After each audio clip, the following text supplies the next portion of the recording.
శంకరాచార్యుల వారు పరదేవత దగ్గరికి వెళ్ళారు, అమ్మవారి దగ్గరికి. అమ్మవారు సంతోషించి సౌందర్యలహరి చేతిలో పెట్టింది. పట్టుకెళ్ళవయా శంకరా అంది. అది 100 శ్లోకములు తాళపత్ర గ్రంథాన్ని పట్టుకుని శంకరాచార్యుల వారు కైలాసం నుంచి భూమండలానికి వస్తున్నారు.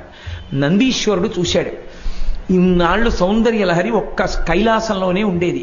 ఇప్పుడు భూమి మీదకి వెళ్ళిపోతే కైలాసం గౌరవం తగ్గుతుంది, భూమి మీద కూడా సౌందర్యలహరి ఉందని.